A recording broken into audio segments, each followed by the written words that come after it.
Last class में मैं आप लोगों को लुईस थ्योरी पढ़ाया था। जब लुईस थ्योरी पढ़ाया गया था तो उसमें साफ साफ बताया गया था आप लोगों को कि लुईस थ्योरी में जनरली होता क्या है कि जैसे कि मान लीजिए हम सिर्फ बॉन्ड बनाना सीखते हैं। जैसे मान लीजिए एक छोटा सा एग्जांपल मैं आपको H2 ही दे दूँ और मैं बोलूँ कि H2 मॉलिक्यूल बनता कैसे है, तो आप क्या करोगे सबसे पहले कि हाइड्रोजन के पास वैलेंस इलेक्ट्रॉन कितने होते हैं, एक होते हैं, कितने हैं, दो, तो कुल मिला के कितने लिखोगे, 2 इलेक्ट्रॉन लिखोगे। हमने 2 इलेक्ट्रॉन लिख दिया।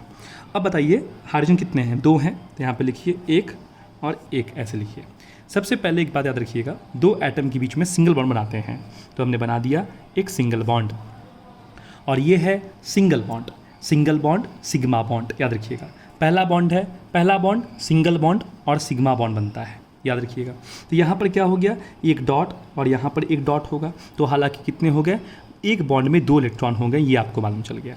आपके पास थे कितने, 2 ही इलेक्ट्रॉन थे, दोनों का यूज़ हो चुका है, इस तरीके से ये बॉन्ड बन चुका। देखिए ये बात किसने कहा, ये बात कहा गया लुईस थ्योरी के द्वारा। तो लुईस थ्योरी ने कोवेलेंट कंपाउंड बना दिया, बट ये कैसे बनता है ये उन्होंने एक्सप्लेन नहीं कर पाया। ये एक्सप्लेन किया था VBT ने, एक्सप्लेन किया था VBT ने, वैलेंस बॉन्ड थ्योरी ने ये चीज़ को एक्सप्लेन किया था कि ये जो हाइड्रोजन के बीच में जो बॉन्ड बनता है, ये बॉन्ड क्यों बनता है और कैसे बनता है, ये बनता है। ठीक है, क्यों बनता है इसके लिए पर्याप्त रीज़न आपको एक मिल जाएगा, वो है ऑक्टेट रूल। ऑक्टेट रूल को फुलफ़िल करने के लिए ये बनता है, बट ऑक्टेट रूल को फुलफ़िल करने के लिए बनता है, बट ये क्यों बनता है। अब डुप्लेट जिसका कंप्लीट हो गया वो स्टेबल है, हाइड्रोजन स्टेबल हो चुका है, बट ये कैसे बनता है, कैसे के नेचर को जानने के लिए हमको VBT स्टडी करना पड़ता है। उसी प्रकार से लुईस थ्योरी के हेल्प से आप F2 बना सकते हो, लुईस थ्योरी के हेल्प से आप O2 बना सकते हो, N2, H2O, अमोनिया सब कुछ बना सकते हो। बट याद रखिएगा सब कुछ बना सकते हैं और लुईस थ्योरी जो है ये सिर्फ और सिर्फ ऑक्टेट के सिद्धांत को फॉलो करता है। लास्ट क्लास में सब पढ़ा चुका हूँ, बता चुका हूँ, बट हल्का समय एक रिकैप्सुलेट आपको दे रहा हूँ। तो मैंने क्या कहा कि ऑक्टेट के मदद से आप मतलब लुईस थ्योरी जो है ऑक्टेट के ऊपर बेस्ड है, पर आपको मालूम है कि ऐसे बहुत सारे कंपाउंड हैं जो एक्सपेंशन ऑफ ऑक्टेट करते हैं। मतलब जैसे कि यहाँ पर अगर मान लीजिए मैं PCl5 लिख के अगर आपको देता हूँ तो आपको मालूम है कि जो फॉस्फोरस है इसका एक्सपेंशन ऑफ ऑक्टेट होता है। मतलब देखिए फॉस्फोरस हो गया, सल्फर हो गया, क्लोरीन हो गया, ये कुछ ऐसे एलिमेंट हैं जो ऑक्टेट के नियम को फॉलो नहीं करते, ये हमेशा अपनी मैक्सिमम कोवेलेंसी में एग्जिस्ट करते हैं। मतलब फॉस्फोरस के पास 5 बॉन्ड देखने को मिलेंगे, सल्फर के पास 6 बॉन्ड देखने को मिलेंगे, क्लोरीन के पास 7 बॉन्ड देखने को मिलेंगे।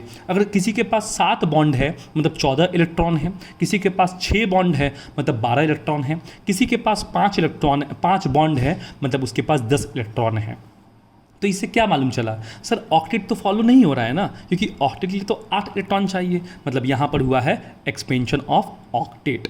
ठीक, एक ऐसा एग्जांपल और एग्जांपल देता हूँ मैं, जैसे कि मान लीजिए BS3, BeCl2 ऐसे जैसे एग्जांपल हैं। ये सेंट्रल एटम को फोकस कीजिएगा, बोरोन को फोकस कीजिए, इसके पास 3 बॉन्ड बनेंगे, यहाँ पर 2 बॉन्ड बनेंगे, जहाँ पर 3 और 2 बॉन्ड बन रहे हैं। 3 बॉन्ड से कितने इलेक्ट्रॉन आएंगे बताइए, 6 इलेक्ट्रॉन आएंगे। 2 बॉन्ड से कितने इलेक्ट्रॉन आएंगे बताइए, 4 इलेक्ट्रॉन आएंगे। तो 4 और 6 देखिए अभी इनकम्प्लीट ऑफ ऑक्टेट है, मतलब ये कंपाउंड तो एग्जिस्ट करता है बट इसके पास इनकम्प्लीट ऑफ ऑक्टेट है। ऐसे और भी मॉलिक्यूल्स हैं जो ऑड नंबर ऑफ इलेक्ट्रॉन्स रखते हैं, जैसे यहाँ पर 2 और 6 और 4 थे, यहाँ पर आपके 10 और मतलब यहाँ पर 10 इलेक्ट्रॉन थे, यहाँ पर 12 इलेक्ट्रॉन थे और यहाँ पर 14 इलेक्ट्रॉन थे। उसी प्रकार से 7 इलेक्ट्रॉन वाले भी कंपाउंड हो सकते हैं, जैसे कि NO2, यहाँ पर ये भी कंपाउंड एग्जिस्ट करता है बट इसके पास odd molecules of odd number of electron से ये बॉन्ड बनाता है। तो ये सब इनकम्प्लीट ऑफ ऑक्टेट है, मतलब expansion of octet, incomplete of octet और ये हमारा ऑड नंबर, ये सब हमारे लुईस थ्योरी इन सब चीज़ों को मतलब यहाँ पर लुईस थ्योरी की ड्रॉबैक आपको देखने को मिल जाएगी। तो लुईस थ्योरी की ड्रॉबैक कहाँ देखने को मिलेगी, यहाँ पर ड्रॉबैक देखने को मिलेगी। तो याद रखिएगा ये लुईस थ्योरी का ड्रॉबैक था। और एक बात, लुईस थ्योरी का ड्रॉबैक कुछ और भी हैं, जैसे कि ये ज्योमेट्री ऑफ मॉलिक्यूल को एक्सप्लेन नहीं कर पाता। देखिए लिखा है fail to explain the cause of covalent compound formation. कोई कोवेलेंट कंपाउंड बनता है, वो क्यों बनता है वो एक्सप्लेन नहीं कर पाते, वो सिर्फ बोलते हैं ऑक्टेट को पूरा करने के लिए, बट उसके पीछे का रीज़न क्या है वो हमको वेस्पर थ्योरी में मिलेगा देखने को हमको, कि क्या कारण है कि केमिकल कोवेलेंट कंपाउंड बनते हैं। ठीक है, तो H2Cl2 ये सब जितने भी कंपाउंड है इनके पीछे का कॉज नहीं बता पाए, वो फेल हो गए ज्योमेट्री ऑफ मॉलिक्यूल को बताने में। वो एक्सप्लेन नहीं कर पाते हैं कि कोई कंपाउंड अगर स्टेबल है तो उसके पीछे वो ऑक्टेट को छोड़ के, जैसे कि हमको मालूम है कि एक रीज़न ऑक्टेट है पर ऑक्टेट को छोड़ के और भी कोई रीज़न है क्या? हाँ, और भी रीजंस हो सकते हैं, बट वो उन्होंने एक्सप्लेन नहीं दे पाया। जैसे कि कोई याद रखिए, कोई मॉलिक्यूल अगर स्टेबल है तो उसके पीछे का सबसे पहला रीज़न ये है कि उसकी एनर्जी कम है। जितनी एक मॉलिक्यूल की एनर्जी घटती है, याद रखिएगा, मॉलिक्यूल की स्टेबिलिटी याद रखिएगा उतनी ही ज़्यादा बढ़ती है, याद रखिएगा। तो किसमें कितना एनर्जी रिलीज होता है, नहीं रिलीज होता है, ये सब वो बातें नहीं कर पा रहे हैं। ठीक है, तो उनकी expansion of octet, incomplete of octet उनके चीज़ों में दिखा, वो हमारा ये उनका एक ड्रॉबैक था उनके लिए। वो बॉन्ड एंगल को एक्सप्लेन नहीं कर पाए, वो बॉन्ड लेंथ को एक्सप्लेन नहीं कर पाए। ठीक है, फिर उनमें जो इंपॉर्टेंस था, जो वहाँ से हमने सीखा लुईस थ्योरी से, वो क्या क्या सीखा है? बॉन्ड ऑर्डर निकालना सीखा है। ठीक है, ठीक है, एलिमेंट कैसे बॉन्ड बनाते हैं ये देखा हमने, फॉर्मल चार्ज निकालना सीखा है, और एक सीखा है हमने लोन पेयर बॉन्ड पेयर की संख्या हम निकाल सकते हैं लुईस थ्योरी के मदद से निकाल सकते हैं। जो नहीं कर सकते, जैसे कि बॉन्ड एंगल, बॉन्ड लेंथ, और हमने क्या देखा, स्टेबिलिटी नहीं बता सकते, ज्योमेट्री नहीं बता सकते, मॉलिक्यूल क्यों बनता है, मॉलिक्यूल जो एनर्जी रिलीज़ करता है वो कितना रिलीज़ करता है और क्यों रिलीज़ करता है, ये सब कुछ बातें एनर्जी के बेस पे उन्होंने एक्सप्लेन नहीं कर पाया। ठीक है, तो यहाँ पर लुईस थ्योरी का हमारा एक ओवरव्यू देखा हमने। अब हम लोग आते हैं वीबीटी। वीबीटी, जो लुईस थ्योरी में कुछ खामियां थी, वो खामियों को वीबीटी ने पूरा करने की कोशिश किया। जैसे कि वैलेंस बॉन्ड थ्योरीज को कहते हैं, पॉलिंग एंड स्लेटर के द्वारा दिया गया है। अब याद रखिएगा, इनकी मेरिट क्या थी? केमिकल बॉन्ड का जो पीछे का जो रीज़न था, देखिए हमको मालूम है कि H2 जो है वो कोवेलेंट कंपाउंड है, उनके बीच में केमिकल बॉन्ड बन रहा है। वो केमिकल जो बॉन्ड बन रहा है उसके पीछे का रीज़न क्या है, वो हमको वीबीटी ने एक्सप्लेन किया।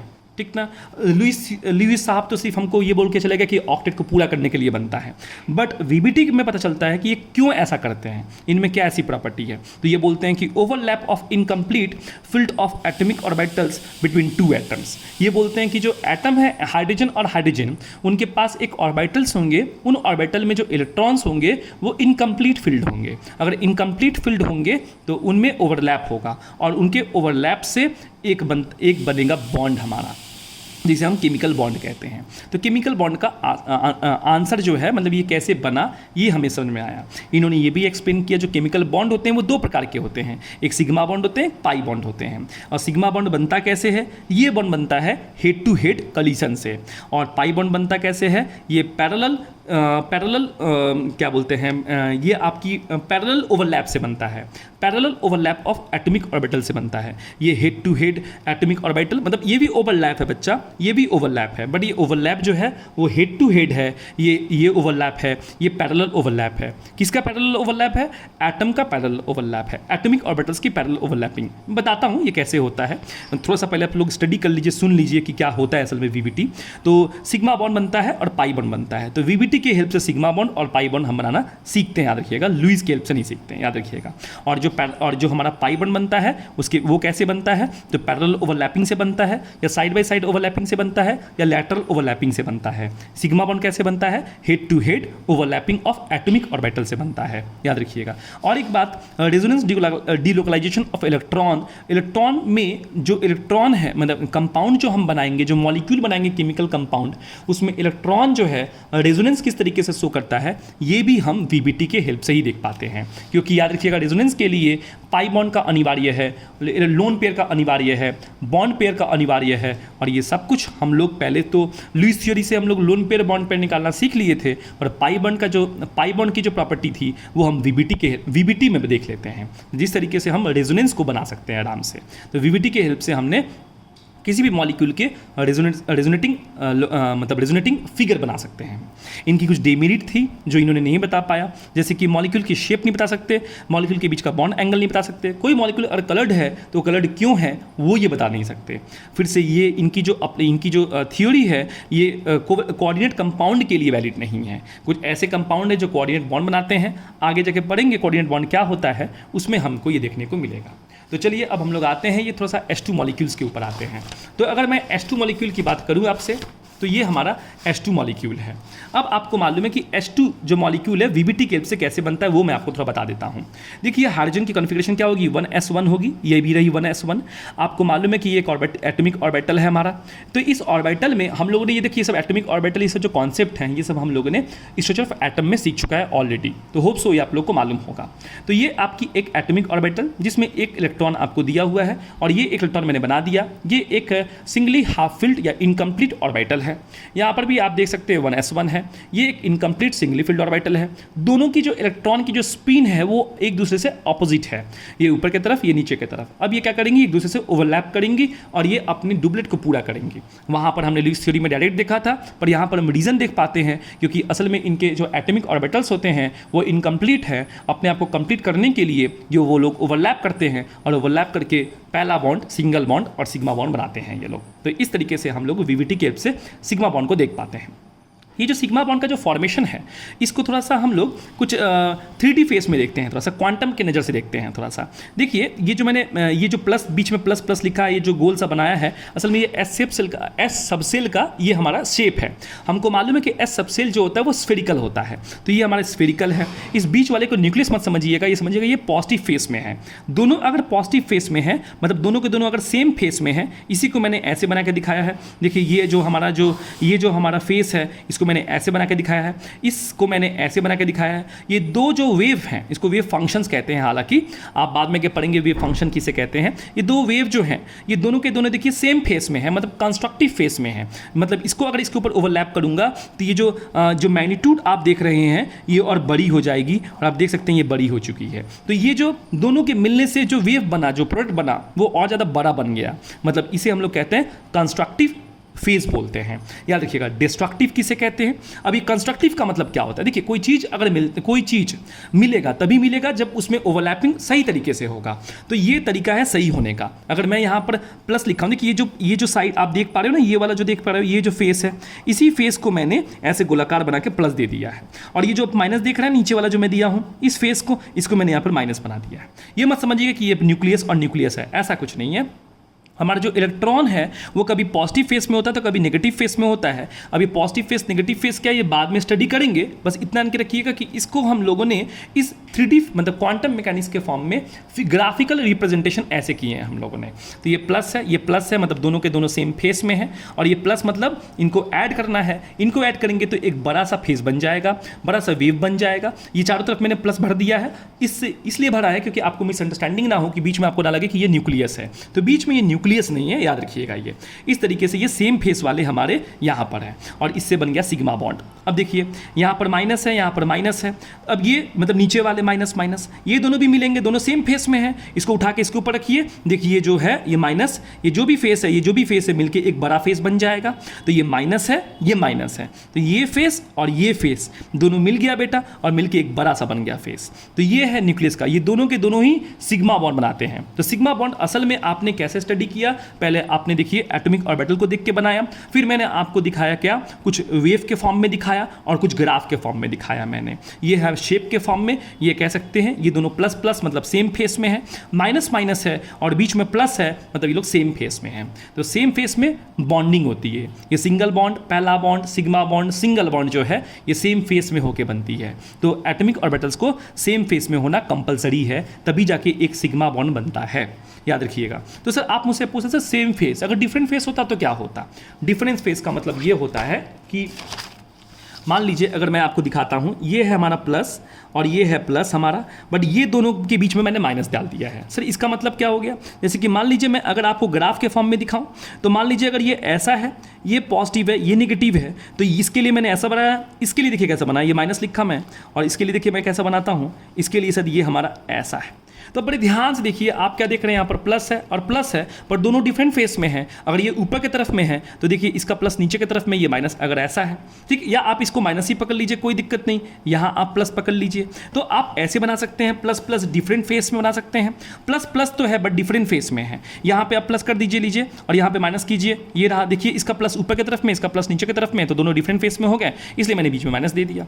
आप ऐसे भी कर सकते थे कि सर ये माइनस है और मान लीजिए ये प्लस है हमारा, और यहाँ पर आप बीच में प्लस कर दीजिए। अब क्या हो गया देखिए, अब इसको ऐसे स्टडी कीजिए, इसको ऐसे स्टडी कीजिए। माइनस वाला जो है ये देखिए ऐसा है, तो ये माइनस है, ये प्लस है, और ये प्लस वाला है तो ये कुछ ऐसा है, देखिए ये कुछ ऐसा है, ये प्लस है तो ये माइनस है। तो देखिए ऊपर का जो पहला जो वेव बन रहा है ये पॉजिटिव है, ये वेव जो है वो नेगेटिव बन रहा है। तो बताइए इन दोनों को अगर जोड़ेंगे तो चीज़ें कैंसिल आउट हो जाएगी, वेव बन ही नहीं पाएगा, कि जितना नीचे ये है उतना ऊपर ये है, वेव हमारा बन ही नहीं पाएगा। इसे कहते हैं डिस्ट्रक्टिव वेव कहते हैं। तो नेगेटिव नेगेटिव पॉजिटिव साइड हो सकता है और पॉजिटिव पॉजिटिव नेगेटिव साइन दे सकता है, या आपको नेगेटिव नेगेटिव नहीं, नेगेटिव नेगेटिव पॉजिटिव तो ये तो आपका ये हो गया, क्या बोलते हैं, कंस्ट्रक्टिव हो गया। पर नेगेटिव पॉजिटिव पॉजिटिव दे दे, या सेम चार्ज दे के माइनस दे दे, या डिफरेंट दे के प्लस दे दे, तो इस तरीके से डिस्ट्रक्टिव बनता है। यहाँ से भी इसका जो मिलाएंगे प्रोडक्ट, तो इसका भी इन दोनों को मिलाने के बाद भी कुछ नहीं बनेगा। देखिए ऊपर की तरफ में है, नीचे की तरफ में है, हालांकि ये ज़्यादा सही है हमारा, तो इस तरीके से